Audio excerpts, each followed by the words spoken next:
Good morning. Welcome to my Wednesday devotional. Today we're going to start covering Esther, the book of Esther out of the Old Testament.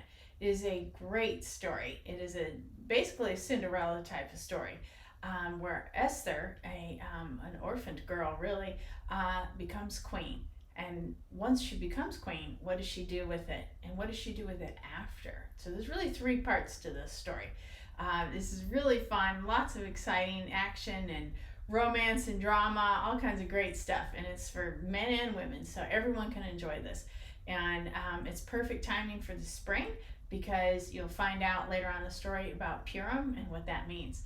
And then I'll probably go back and cover David again and how he becomes king.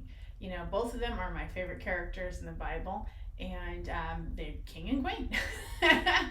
So anyway, and with this format, I'm going to just start with really just going verse by verse, just 3 or 4 verses at a time. And if it takes a few months, that's fine. There's 10 chapters in this book of Esther, and it's the only book of the Bible where God is not directly mentioned, but he definitely has his hand in it, as you will see. So let's go ahead and get started with Esther chapter 1, verses 1 through 4. I'm just going to go ahead and read it and then discuss it, okay?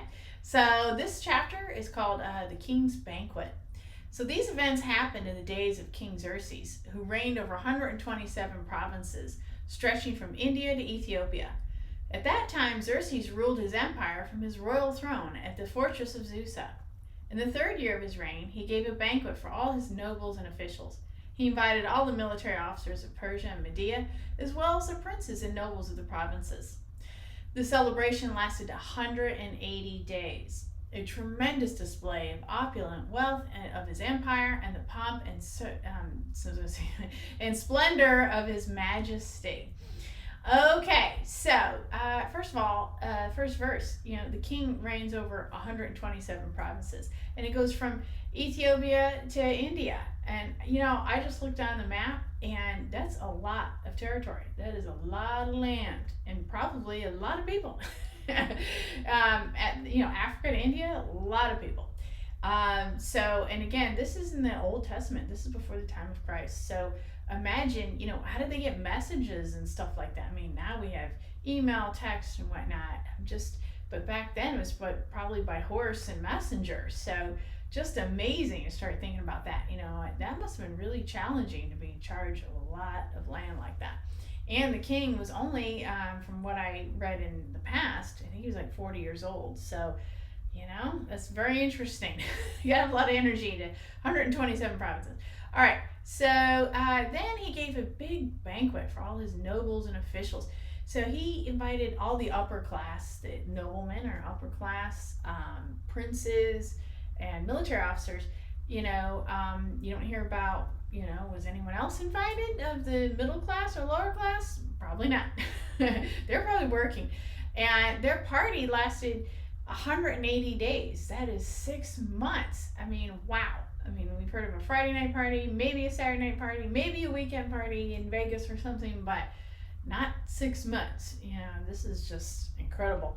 So, and the Bible is saying it's his display of his opulent wealth and his pomp and splendor of his majesty. Well, yeah, but then you think, after a week or two, would he run out of funds or food or drink or whatever? Nope.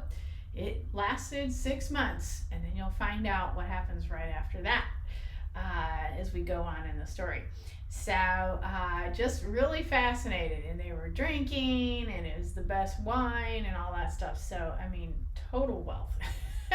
And really, when you think about it, it's powerful too. I think, in my opinion, the king was showing his power. Look what I can do. Forget about a weekend party. Mine lasts 6 months.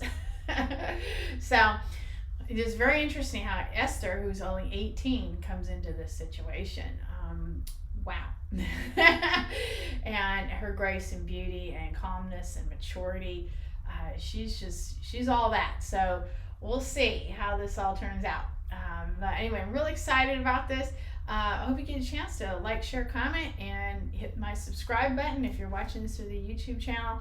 I won't know about it, I don't get notified as to who it is and who views or anything like that. All I can see is who views it and how many, or not who, I'm sorry, how many views and how many subscriptions, but I don't know who. So feel free to like and view many times and subscribe.